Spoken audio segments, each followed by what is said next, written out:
अस्सलाम वालेकुम जी। आवाज़ आ रही है आप लोगों को? जी सर, वालेकुम वालेकुम। सलाम रही सर। है। अच्छा, थैंक यू जी। अच्छा जी, स्टार्ट करते हैं। हमारा आखिरी सेशन है आज जिस पे हम डिस्कशन कर रहे हैं। कैपस्टोन सेशन है ये। आपको ये स्लाइड का भी नज़र आ रहा है, पहला हेडिंग?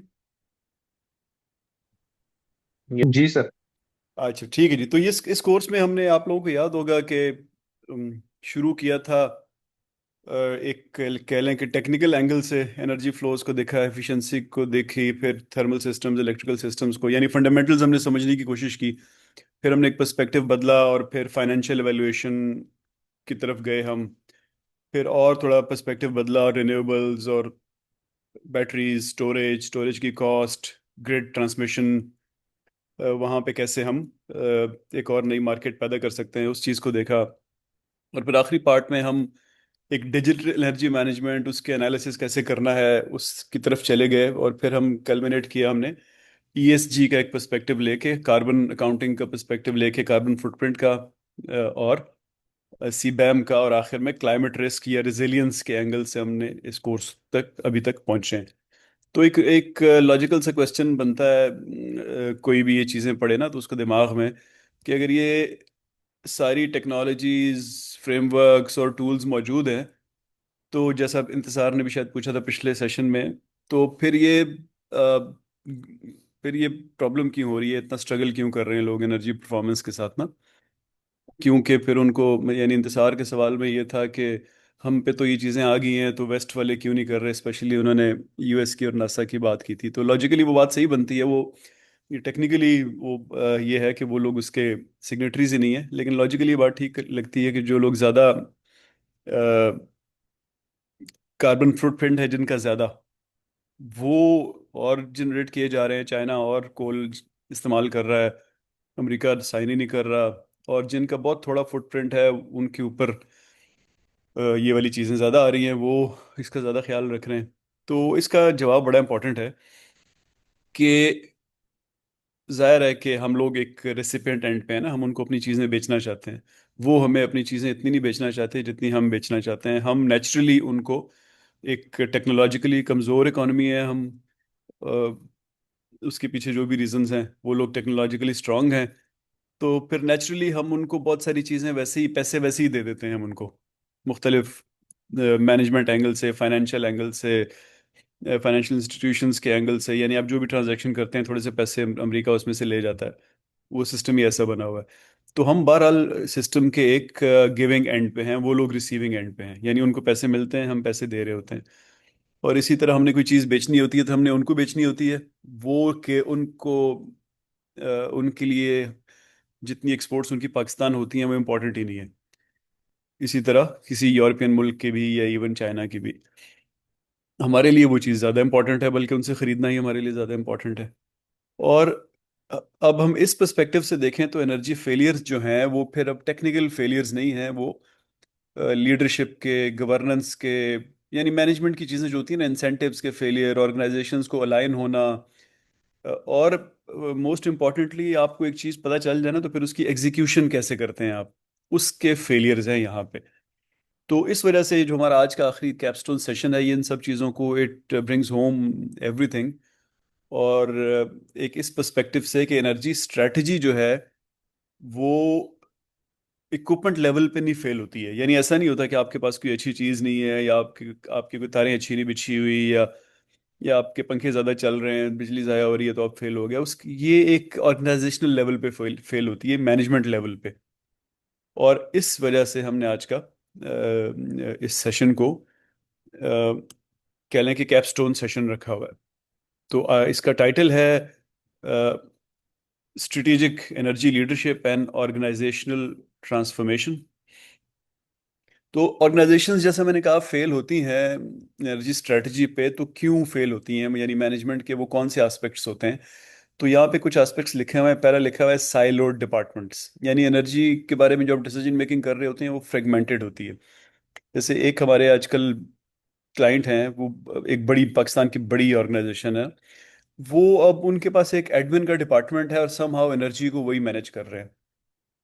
तो उससे होता क्या है कि वो एडमिन या इस तरह कोई भी और नाम हो डिपार्टमेंट का, वो इतना बड़ा नहीं होता कि वो हर जगह पे बैठा हो और फाइनेंशियल कमेटीज में भी बैठा हो। और फॉर एग्जांपल एज्यूम कर लेते हैं कि ये बैंक है ना, तो वो फिर एसेट एलोकेशन कमेटीज में भी बैठा हो, क्रेडिट कहाँ एलोकेट हो रहा है उस चीज पॉसिबल ही नहीं है। वो खाली एडमिन के एंगल से ही फिर देख रहे होते हैं कि जनरेटर कहाँ पे लगे हुए हैं, इसका बिल कितना आ रहा है, इसका बिल क्यों बढ़ गया, उसका बिल क्यों बढ़ गया। और आखिरकार जब आप उसका एनालिसिस करते हैं इस एंगल से, तो वो आखिर में निकलता कुछ भी नहीं है। वो खोदा पहाड़ निकला चूहा ही निकलता है। वो आगे से कहते हैं भाई हमारे लोग बढ़ गए थे इसलिए बिल ज्यादा आ रहा है। तो आप फिर वापस जीरो पे खड़े होते हैं। तो आप जब तक मुख्तलिफ टीम्स को यानी ऑपरेशंस को, सारी फैसिलिटीज़ को, फाइनेंशियल फोरम्स को, ईएसजी टीम्स को, और स्पेशली वो टीम्स जो बाहर इंगेज होती हैं आपके इंटरनेशनल सेलर्स के साथ, उनको जब तक एक प्लेटफॉर्म पे नहीं लेके आएंगे तो एनर्जी से रिलेटेड डिसीजन मेकिंग आपकी हमेशा फ्रेगमेंटेड ही रहेगी। फिर ज़ाहिर है शॉर्ट टर्म थिंकिंग, क्योंकि एक तरफ एक बंदा प्रोजेक्ट प्रपोज करता है जी कि मुझे 350 मिलियन दे दें, मैं ये फलानी मशीन खरीदूंगा। फर्ज करें आप फार्मा में काम कर रहे हैं, तो ये हमारी ब्लिस्टरिंग की स्पीड जो को ट्रिपल कर देगी। इसका मतलब है कि हमारे प्रॉफिट्स ट्रिपल हो जाएंगे। दूसरी तरफ एक बंदा कह रहा है जी कि इसमें क्लीन एनर्जी लेके आए, तो जाहिर है जो शॉर्ट टर्म थिंकर होगा वो ये कहेगा ये पहले पैसे कमाते हैं, इसको बाकी को देखते रहेंगे। फिर अकाउंटेबिलिटी का सिस्टम नहीं होता, यानी एनर्जी से रिलेटेड अकाउंटेबिलिटी की बात हो रही है कि क्लियर ओनरशिप नहीं होती। तो फिर जो कह लें कि रिस्पॉन्सिबिलिटी होती है वो विदर आउट हो जाती है, वो किसी एक एक इंडिविजुअल पे, एक डिपार्टमेंट पे, एक उस पे या एक फोरम पे नहीं आती है। और उसी की वजह से फिर एग्जीक्यूशन गैप हो जाते हैं, क्योंकि जब किसी पे रिस्पॉन्सिबिलिटी नहीं है तो फिर करेगा भी कोई नहीं। फिर अंडर इन्वेस्टमेंट, यानी आपके पास बेशक आपको नज़र आ रहा हो कि आगे हमें 4 5 6 साल में इसका बहुत फ़ायदा होने लगेगा अगर हम ग्रीन इन्वेस्टमेंट्स करेंगे, लेकिन अ, एक तो जनरली लोग रिस्क अवर्स होते हैं। हम लोग और ज़्यादा रिस्क अवर्स हैं कि जहाँ हमें थोड़ा सा लगता है कि हमारा कंट्रोल नहीं है वहाँ पे हम पैसे नहीं डालते हैं, चाहे जितना मर्जी हमारे पास एविडेंस हो। और सेकेंडली, सो लास्टली, पुअर इंसेंटिव्स के, अगर कोई अच्छा काम करता है पाकिस्तान की इकोनॉमी में ग्रीन एनर्जी की तरफ, तो उसका उस अभी थोड़ा थोड़ा इस दफ़ा इलेक्ट्रिक व्हीकल्स पे आ गया है। इस तरह मैंने आपको बताया है कि बोर्ड्स में इस तरह की डिस्कशंस हो रही हैं, लेकिन जनरली स्पीकिंग कार्बन रिडक्शन पे और इस तरह की चीज़ों पे इंसेंटिवाइजेशन नहीं है। तो इन चीज़ों को एड्रेस करने की ज़रूरत है। तो गवर्नेंस मॉडल्स फिर क्या होने चाहिए हमारे पास? ये वन और टू में कह लें कि एक्सट्रीम मॉडल्स हैं। एक तरफ सेंट्रलाइज्ड मॉडल है कि एक सिंगल टीम हो जो एनर्जी स्ट्रेटजी को ओन कर रही हो, वही परफॉर्मेंस को देख रही हो, वही चीज़ों को एग्जीक्यूट कर रही हो। तो ये उन जगहों पे सही चलता है जहाँ पे आपको चाहिए कि स्टैंडर्डाइज्ड अप्रोचेस हों। जैसे शाहजहाँ साहब की ऑर्गेनाइजेशन है कि वहाँ पे 50 जगहों पे ऑयल की ड्रिलिंग हो रही है, तो वहाँ पे प्रॉब्ली एक सेंट्रलाइज्ड मॉडल अच्छा होगा कि एक स्टैंडर्ड सेट ऑफ इक्विपमेंट जा रहा है, एक स्टैंडर्ड सेट ऑफ प्रैक्टिसेस हैं जो उन्होंने करनी है, एक standard set of KPIs energy के जिनको मॉनिटर होना है, और वो आप सब ड्रिल्स को दे देते हैं। दूसरा डिसेंट्रलाइज हो सकता है जहाँ पे मुख्तलिफ आपके ऑर्गेनाइजेशन के पार्ट्स हैं। जैसे आप लोगों ने अब बहुत लोगों ने बहुत डाइवर्स ऑर्गेनाइजेशंस को देखा है अपने प्रोजेक्ट्स में। आप लोगों ने तो कहीं वही ग्रुप है जिसकी टेक्सटाइल मिल है, कहीं पे उसी की घी की फैक्ट्री है, कहीं पे उसी का बैंक है, वगैरह वगैरह। तो जाहिर है उनको अपने अपने मॉडल्स चाहिए, इंडिविजुअल यूनिट्स को भी। तो वो डिसेंट्रलाइज मॉडल होता है। वहाँ पे एक कह लें कि एक डाइवर्सिटी ऑफ ऑपरेशंस होती है, तो वो आप एक सेंट्रलाइज मॉडल वहाँ पे ला ही नहीं सकते।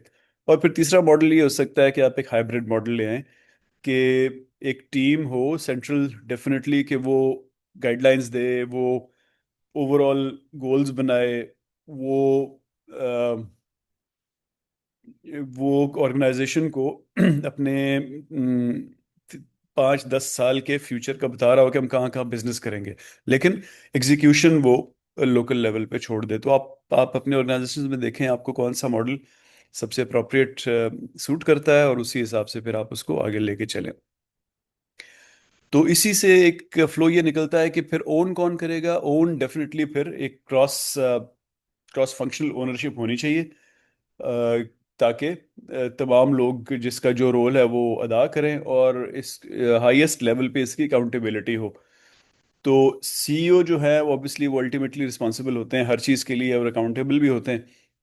और वही जो है एक तरह से डायरेक्शन भी देते हैं, वो बार बार इस चीज़ का जिक्र करते हैं जिससे लोगों के जहनों में ये चीज़ बैठ जाती है कि ये चीज़ इंपॉर्टेंट है।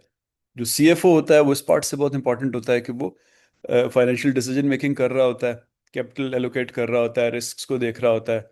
तो वो ताकि डिटेल में रिटर्न ऑन इन्वेस्टमेंट को कैलकुलेट करके बोर्ड के सामने बार बार लेके आए, और फाइनेंशियल प्लानिंग में जो एनर्जी के प्रोजेक्ट्स होते हैं उनको बाकी प्रोजेक्ट्स के साथ पिच करे।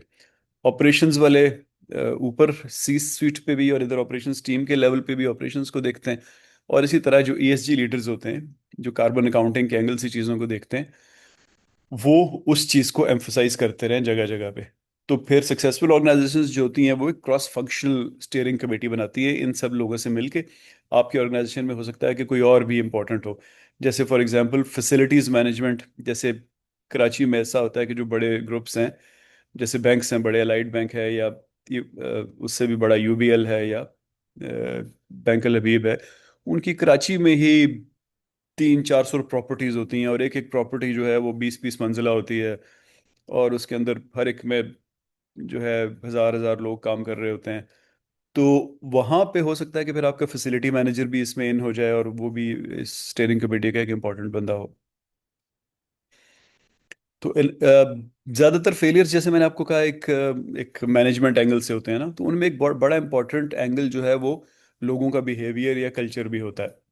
कि आप टेक्निकल सोल्यूशन तो आप ले आते हैं, लेकिन लोग अगर उसको अडॉप्ट नहीं करेंगे, उसके साथ अपनी वर्किंग को अलाइन नहीं करेंगे, तो वो फिर आपको वो फायदा नहीं देगा जिसकी वजह से आप लेके आए थे। तो फिर आपको बिहेवियरल चेंज देखना पड़ता है, यानी लोगों की रूटीन में, एसओपीज में, ट्रेनिंग के थ्रू, पेपर वर्क के थ्रू उस चीज़ को बिल्ट इन करें। एसओपीज दें उनको उनको इंसेंटिवाइज करें कि वो चीज़ करें जो आप कह रहे हैं, तो उनको कोई ना कोई फायदा मिले उससे। हर इंसान जो है वो विफम सिंड्रोम में होता है ना, what is it, what's in it for me. जो आप मुझे नई बात बता रहे हैं इसमें मेरे लिए क्या है।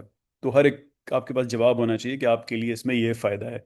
वो हो सकता है कि कैरियर ग्रोथ का फायदा हो, वो हो सकता है कि नए कोई टेक्नोलॉजी आ रही है उसमें पार्टिसिपेट करके आगे जाने का या लीडरशिप पोजीशन पे जाने का इम्कान हो। वो हो सकता है कि कोई फाइनेंशियल इंसेंटिव हो, वो हो सकता है किसी अच्छी गर्मी वाली जगह से ठंडी ठंड वाली जगह पे बैठने का इंसेंटिव हो, वो हो सकता है कि मैनुअली काम करने के बजाय डेटा को देखने का इंसेंटिव हो।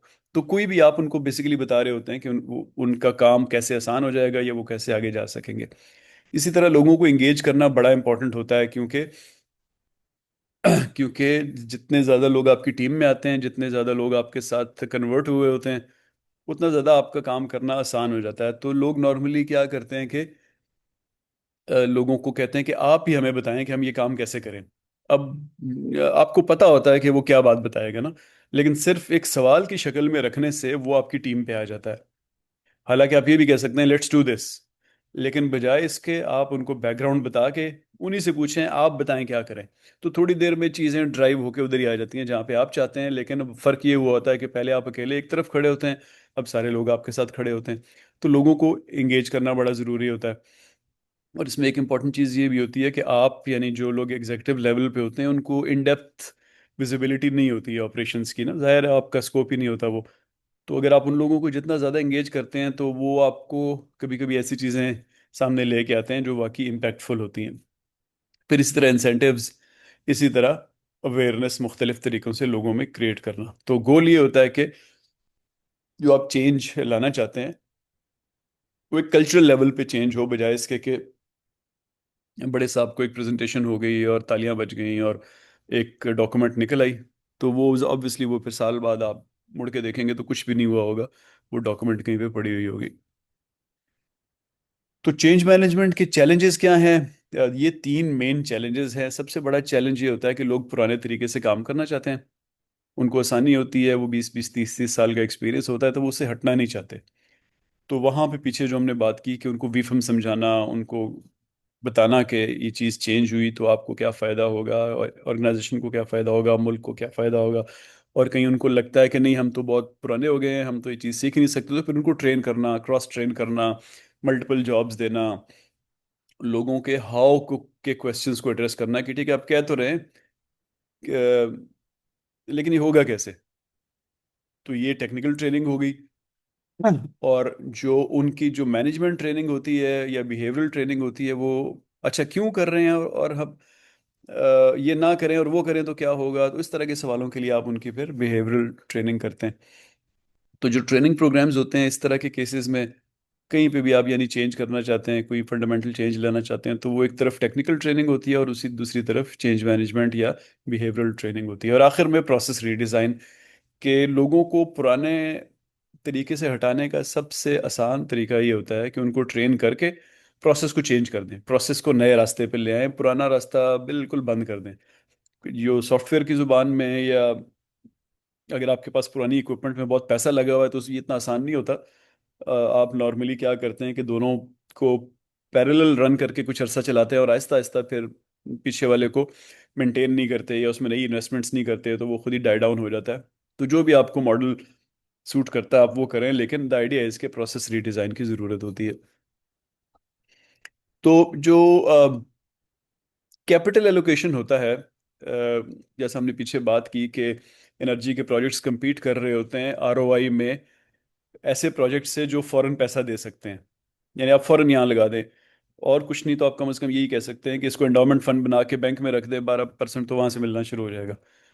तो ये चैलेंज जगह जगह आता है कि आपका जो एनर्जी का प्रोजेक्ट होता है वो क्योंकि पैसे कम होते हैं, ज़ाहिर है अनलिमिटेड पैसे तो किसी के पास नहीं होते, तो वो फिर compete कर रहा होता है दूसरों से। तो आपको फिर जस्टिफाई करने के लिए आपको फाइनेंशियल रिटर्न्स क्लियरली बताने पड़ते हैं। और जैसा हमने फाइनेंसिस में बात की थी कि शॉर्ट टर्म में शायद आपके फाइनेंशियल रिटर्न्स अच्छे ना हो, तो फिर आप वहाँ पे स्ट्रेटेजिक वैल्यू भी अपने पलड़े में डालते हैं कि ठीक है अभी आपको लग रहा है कि यहाँ पे 2 4 6% हम कम दे रहे हैं, यानी एनर्जी प्रोजेक्ट कम आरओआई दे रहा है। लेकिन बाद में जब ये आ जाएगा, जब 2026 के एंड पे सीबैम इम्प्लीमेंट हो जाएगा 6 इंडस्ट्रीज में, फिर 2 3 साल बाद और 6 में हो जाएगा, तो वहाँ पे ये एकदम बढ़ जाएगा। तो इसमें आप फिर एनर्जी को पिच करें प्रोडक्शन एक्सपेंशन के साथ। आपको कभी कभी ऐसा ही सिचुएशन मिलेगी कि एनर्जी प्रोजेक्ट लगाना है, दूसरी तरफ एक और फैक्ट्री लगानी है, एक और मशीन लगानी है, या आईटी इन्वेस्टमेंट के साथ, तो या फिर मेंटेनेंस के साथ। तो आप इन तीनों के साथ अपने आप को अलाइन भी कर सकते हैं। जैसे किसी एक को देख लें, for example energy versus production जो है, आप बजाय इसके कि compete करें उनके साथ, आप ये डेमोन्स्ट्रेट कर सकते हैं कि कैसे जो है आप अगर एनर्जी में एक्सपेंड करेंगे तो प्रोडक्शन ऑटोमेटिकली लो कॉस्ट हो जाएगी और आपके मार्जिन इंप्रूव होना शुरू हो जाएंगे। यानी एक फैक्ट्री से अगर अभी आप 10 करोड़ रुपए कमा रहे हैं, तो आप ये मेरे वाला प्रोजेक्ट लें, इसकी अपनी आरओआई तो है ही है, लेकिन आप ये इसी फैक्ट्री से 10 करोड़ के बजाय 14 15 करोड़ कमाना शुरू कर देंगे, जिस जो हमने बिल्स के टाइम पे इसके बारे में काफ़ी डिस्कशन की थी। इसी तरह एनर्जी वर्सेस आईटी इन्वेस्टमेंट्स में आप उनको सपोर्ट कर सकते हैं कि बिल्कुल आईटी में आप आईटी सेंसर्स लेके आएँ, डेटा एनालिटिक्स लेके आएँ। ये ज़ाहिर है सारे आपके काम की चीज़ें हैं, जब ये आएंगे तो आपको सारा एनर्जी का डेटा डिटेल में मिलना शुरू हो जाएगा, ऑटोमेशन सिस्टम्स वगैरह। इसी तरह मेंटेनेंस में, मेंटेनेंस जो है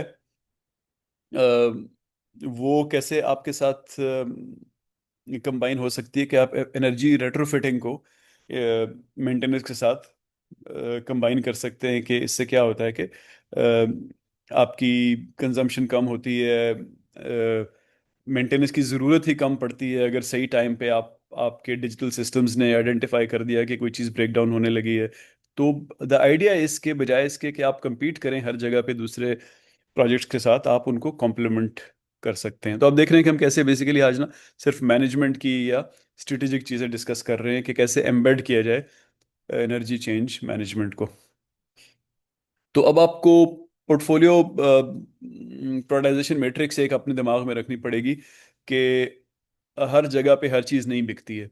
तो आपके पास एक सेट ऑफ क्विक विंस भी होना चाहिए कि ये प्रपोज कर दें, या स्ट्रेटेजिक अपग्रेड्स भी होनी चाहिए 2 से 4 5 साल तक की, या फिर ट्रांसफॉर्मेशनल इन्वेस्टमेंट्स भी होनी चाहिए। यानी अगर आपके लिए आपको लगता है कि आपकी मैनेजमेंट जो है वो उसको बात समझ आ गई है और वो चाहती है कि एनर्जी में वो लोग फ्यूचर में इन्वेस्ट करें, तो ज़ाहिर है फिर ट्रांसफॉर्मेशनल इन्वेस्टमेंट की बात करेंगे। आप कहेंगे सिस्टम को रिकन्फिगर करें, रिन्यूएबल्स लेके आएँ, अपनी साइट पे जनरेशन करें, स्टोरेज के सिस्टम बनाएं, वगैरह वगैरह। लेकिन अगर वो अभी उतना नहीं समझे लेकिन स्टिल थोड़ा बहुत समझते हैं, तो आप स्ट्रेटेजिक अपग्रेड्स की बात कर सकते हैं कि आप फलानी इक्विपमेंट को अपग्रेड करें, बॉयलर्स को, मोटर्स को, वगैरह वगैरह, ये ऑटोमेशन सिस्टम लेके आए। अगर वो भी नहीं है तो फिर आपके पोर्टफोलियो में, यानी आपके पास जो प्रपोजल्स हैं उनके पोर्टफोलियो में क्विक विंस होनी चाहिए, कि आप उनको कहें कि अच्छा अब हम सेट पॉइंट ऑप्टिमाइजेशन कर लेते हैं। यानी सेट पॉइंट ऑप्टिमाइजेशन का मतलब होता है कि आप टेम्परेचर्स को हम इतने पे रखेंगे, यहाँ पे ह्यूमिडिटी को इतने पे रखेंगे, वगैरह वगैरह, ताकि हम ओवरऑल जो हमने एनर्जी कंजम्पशन के टाइम पे बात की थी कि हम एक सर्टेन लेवल से ऊपर ना जाएं ताकि हमें पेनल्टीज ना पड़े। इसी तरह आप बिहेवियरल चेंज की बात कर सकते हैं वगैरह। यानी ये वो चीज़ें हैं जिनमें कॉस्ट नहीं लगती है ज़्यादा, लीक रिपेयर्स हो गए वगैरह। तो आपके पास एज एन एनर्जी मैनेजर आपकी पटारी में बहुत सारे सॉल्यूशंस होने चाहिए, और आपने देखना है कि मैनेजमेंट इस वक्त किस सॉल्यूशन को लेने के मूड में है, ताकि आप उनको फिर वो सॉल्यूशन दे दें। ऐसा ना हो कि वो किसी और लेवल पे ऑपरेट कर रहे हैं और आप किसी और लेवल की सजेशंस दे रहे हो। फिर आपको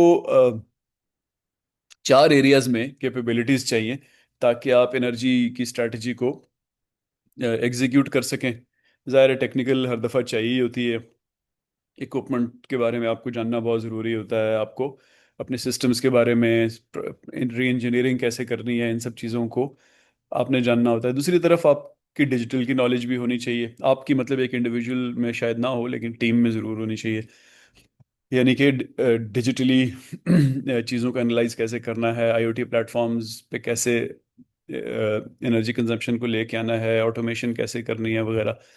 इसी तरह आपकी ईएसजी की नॉलेज होनी चाहिए, स्पेशली सीबैम के पॉइंट ऑफ व्यू से, स्पेशली कार्बन अकाउंटिंग के पॉइंट ऑफ व्यू से। और फाइनली जो आज हम डिस्कस कर रहे हैं, लीडरशिप, मैनेजमेंट, चेंज मैनेजमेंट, ये सारी आपकी नॉलेज भी होनी चाहिए। तो इन चारों एरियाज में आपकी नॉलेज होगी तो आप फिर एनर्जी मैनेजमेंट को एफिशिएंटली इंटीग्रेट कर सकेंगे अपनी ऑर्गेनाइजेशन के फंक्शन में। अब एक आपने अब इरादा कर लिया कि अब आप ये सब कर रहे हैं ना, तो अब आपको एक रोड मैप बनाना पड़ेगा कि आप 1 साल में क्या करेंगे, फिर उस पे बिल्ड करते करते 2 3 4 साल में क्या होगा, और उस पे बिल्ड करते करते 10 साल, 15 साल, 20 साल तक क्या करेंगे। तो ये जो सारे टाइम फ्रेम हैं, ये बेसिकली एक कंटिन्यूम है जो मुख्तलिफ स्टेक होल्डर्स और मुख्तलिफ रिस्क प्रोफाइल्स को सूट करता है, और इन तीनों को आपस में अलाइंड होना चाहिए। पीछे तो हमने बात की थी ना कि आपके पास आपका एक पोर्टफोलियो होना चाहिए प्रपोजल्स का, जिसमें आप बता सकें कि क्या क्या हो सकता है। यहाँ पे ये कंटिन्यूम है कि सारे करने हैं। यानी शुरू करना है आपने शॉर्ट टर्म 1 ईयर गोल से, कि जिसमें एफिशिएंसी गेन्स आपको नजर आए, मेंटेनेंस ऑप्टिमाइज हो रही हो, लोगों के अंदर Aahista Aahista behavioural change built in हो, और कुछ केपीआईज हों जो आप मॉनिटर कर रहे हो। और ये आखिर में लिखा है क्विक विंस बिल्ड क्रेडिबिलिटी। यानी ये छोटी मोटी चीज़ें जब आप करते हैं ना, तो लोगों को नजर आता है हाँ यार देखो वाकई ये चीज़ ठीक हो गई है, ये लीकेज ख़त्म हो गई है, ये अब टेम्परेचर्स, बॉयलर अब ऊपर से हीट ज़ाया नहीं कर रहा है, अब मोटर देखो इसमें आवाज़ नहीं आ रही है ज़्यादा, ये रिपेयर हो गई है वगैरह वगैरह। तो लोग कहते हैं हाँ his proposal seems to be working. और दूसरा फ़ायदा ये होता है कि जब वहाँ से लीकेजेस, फाइनेंशियल लीकेजेस कम होते हैं, तो कैपिटल अवेलेबल होता है कि आप किसी और प्रोजेक्ट पे लगा सकें। तो यहाँ पे इसकी कुछ एग्जांपल्स लिखी हुई हैं, set point optimisation, reduction targets वगैरह।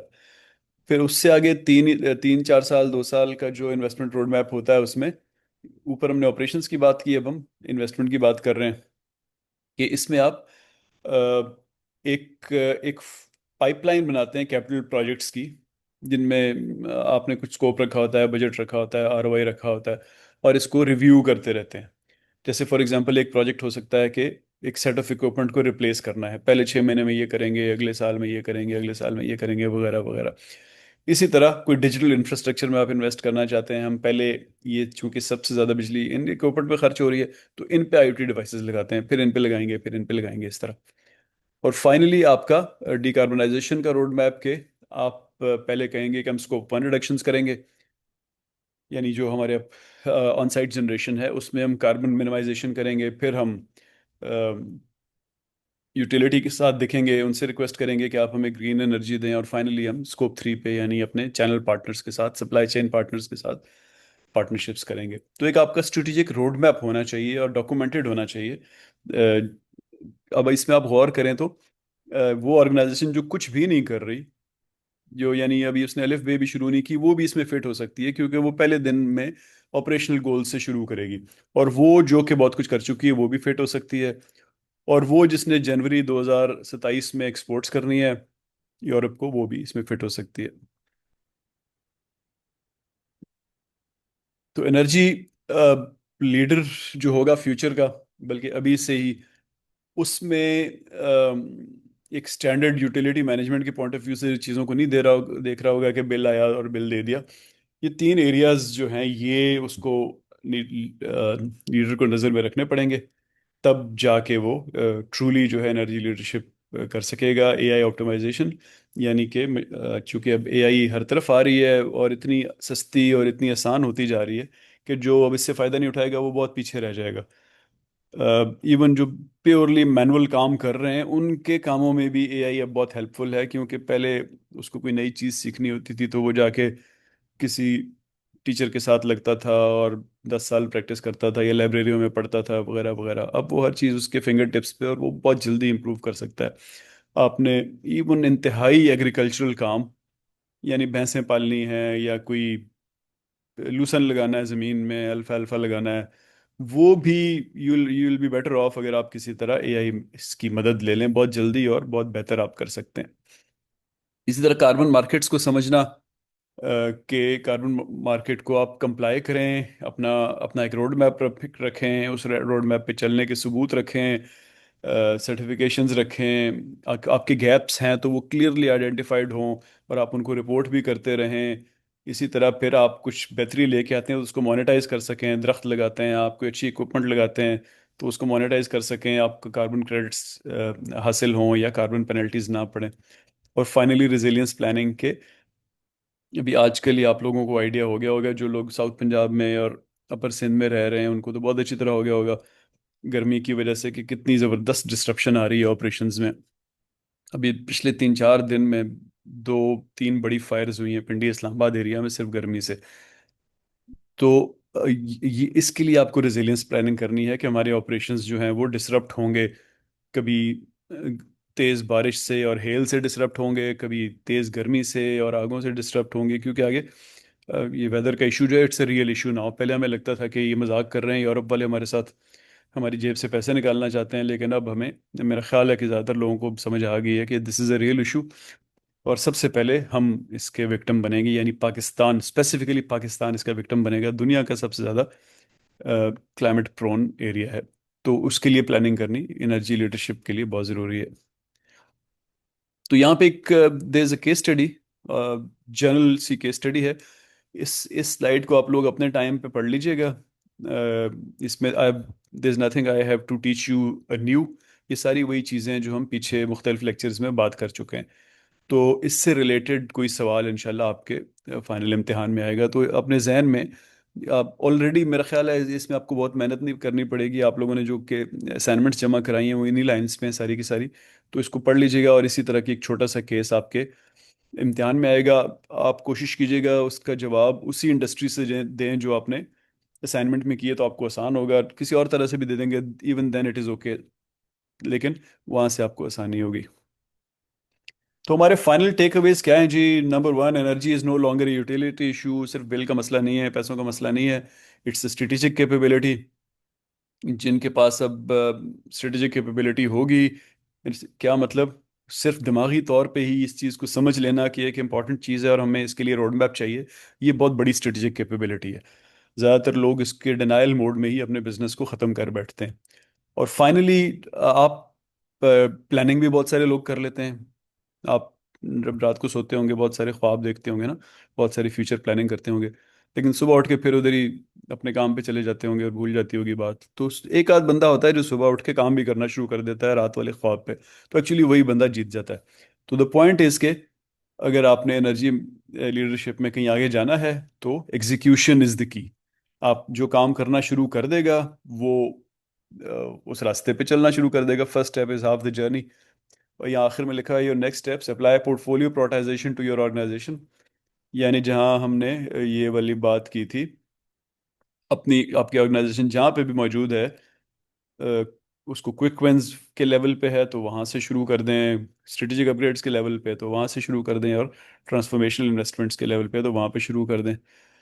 आगे लिखा हुआ identify quick wins that deliver credibility, यानी कि करके दिखाएं, बेशक बहुत छोटी चीज़ हो, तो चाहे कोई माने आपके मुंह पे आपको नज़र आ रहा हो या ना नज़र आ रहा हो, वो चीज़ें ज़रूर इम्पेक्ट करती हैं, लोगों के दिमागों में बैठ जाती हैं, और आज जो जो आप ज़्यादा करते जाएंगे वो ज़्यादा बैठती जाएंगी। फिर लिखा build coalitions across functions to address change management challenges, यानी अकेले मेहनत ना करते रहें, आहिस्ता आहिस्ता पार्टनर्स बनाएं, अपने लोगों को इन्वॉल्व करें, उनसे सजेशंस लें, उनके वर्क प्लेस के बारे में सजेशंस लें कि क्या बेहतरी हो सकती है। Develop capability road maps aligned with strategic horizons, इसकी बात हो रही है कि एक रोड मैप होना चाहिए आपके पास मुख्तलिफ होराइजंस पे।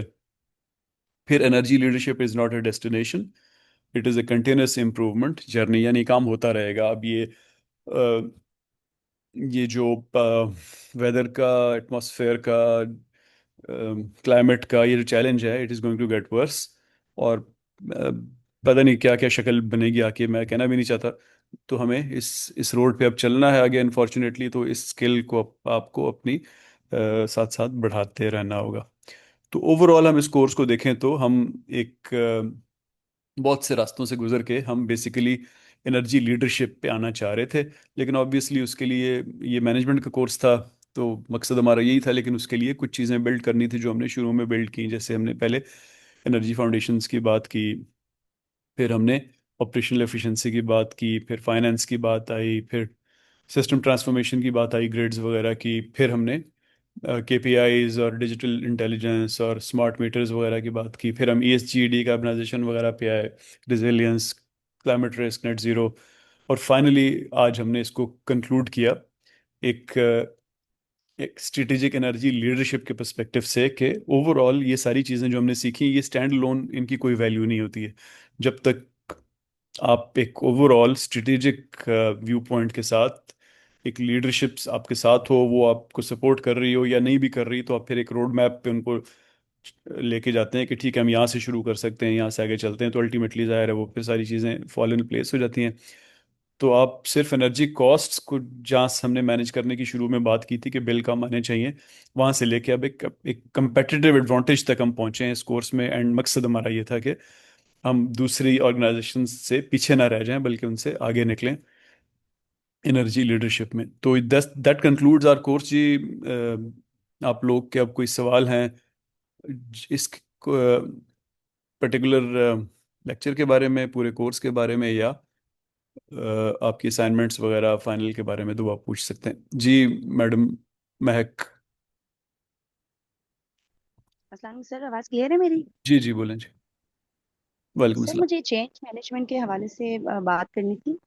आपने कहा कि या तो लोग पहला ये है कि हम ट्रेनिंग देते हैं टेक्निकल, और या फिर हम ये करते हैं कि प्रोसेस इम्प्लीमेंट करवा देते हैं, और जो पिछले प्रोसेस होते हैं उनको बिल्कुल यानी कि उस तक जाने का रास्ता खत्म हो जाए, सो दैट कि लोग उसको फॉलो करते हैं जो न्यू चीज़ होती है।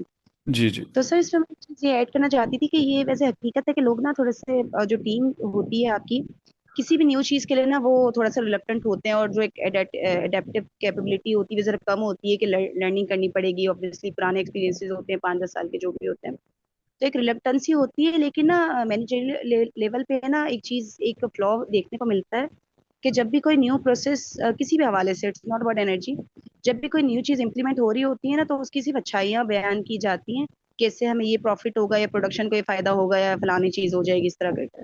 उसके चैलेंजेस के बारे में कोई जिक्र नहीं होता।